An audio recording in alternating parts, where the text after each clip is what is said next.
A wild mind runs fast, but not always forward. What you hold steady shapes where you arrive.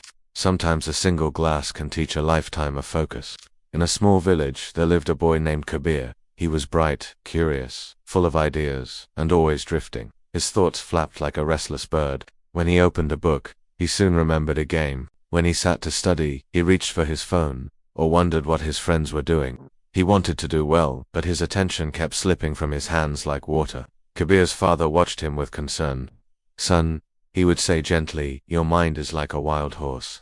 If you don't hold the reins, it will drag you anywhere. Discipline your mind, and it can take you anywhere you choose." Kabir nodded, but the words felt far away, like a bell ringing from another street. One day, a respected teacher visited the village Guruji, known for training young people to succeed.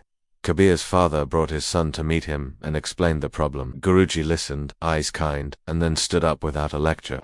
He poured a small glass of water, clear and trembling to the rim. "Walk around my garden," Guruji said, placing the glass in Kabir's hands. "Return without spilling a single drop." It sounded easy. The garden path curved between mango trees and blooming marigolds. Birds chattered. A breeze whispered in the leaves. Children played nearby and burst into laughter as Kabir passed. He looked up for a moment's splash. A little water jumped the rim.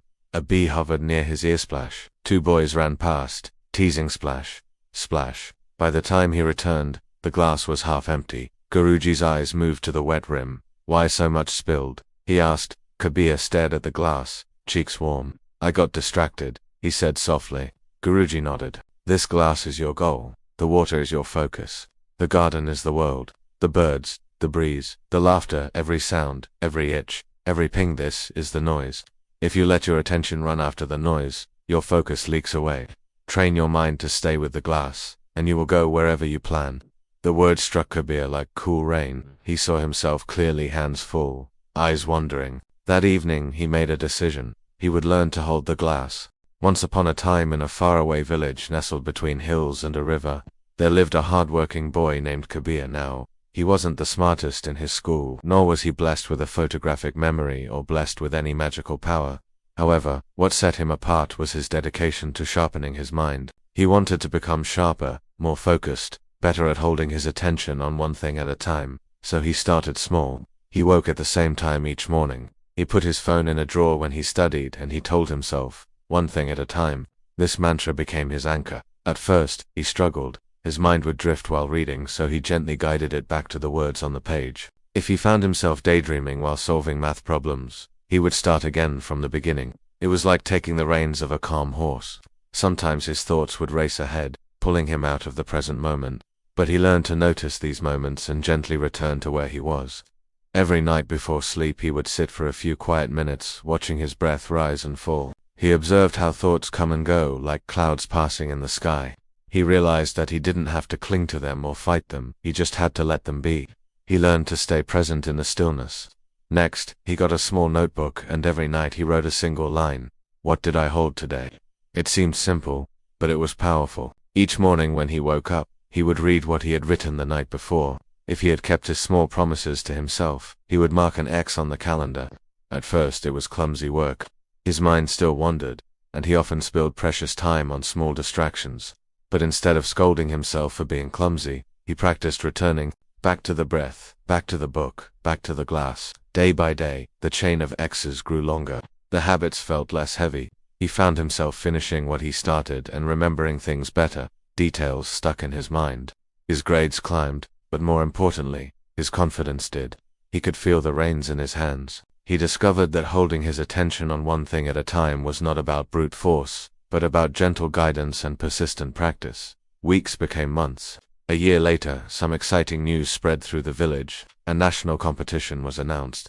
Students from all over the country would come together to solve complex problems under a strict time limit. Many students felt excited but also afraid. But Kabir signed up and kept practicing his focus. His secret practice: short sprints of deep work, then rest, clear goals, then action. Always the quiet return when his thoughts wandered. On the day of the competition, the hall buzzed with tension. Papers rustled. A clock ticked loudly at the front. Some students whispered. Others stared at the ceiling, already overwhelmed. But Kabir, he closed his eyes for a heartbeat.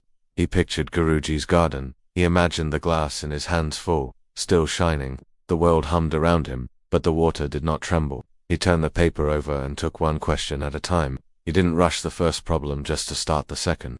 He didn't glance at the clock every minute. He breathed, focused, solved, and moved on. When panic knocked at the door of his mind, he didn't argue with it. He returned to the glass, again and again, calm and steady. When time ended, Kabir set down his pen with a quiet smile.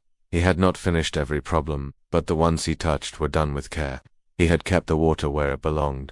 A week later, the results were posted. Kabir's name stood at the top. Cheers filled the courtyard. His father's eyes shone. Guruji smiled, not surprised. Reporters asked Kabir his secret. He said, "I learned to hold the glass."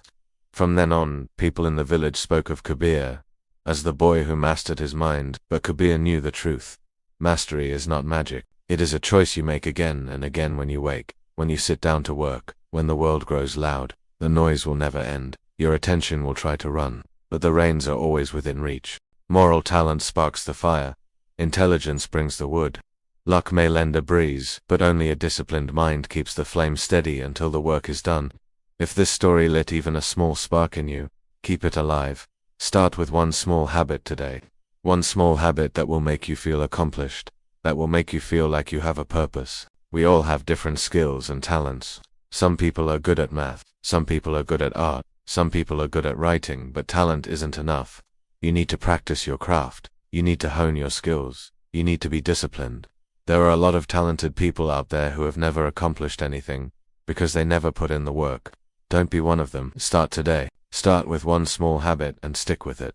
If you'd like more stories like this, subscribe to the channel so we can walk this path of focus and growth together.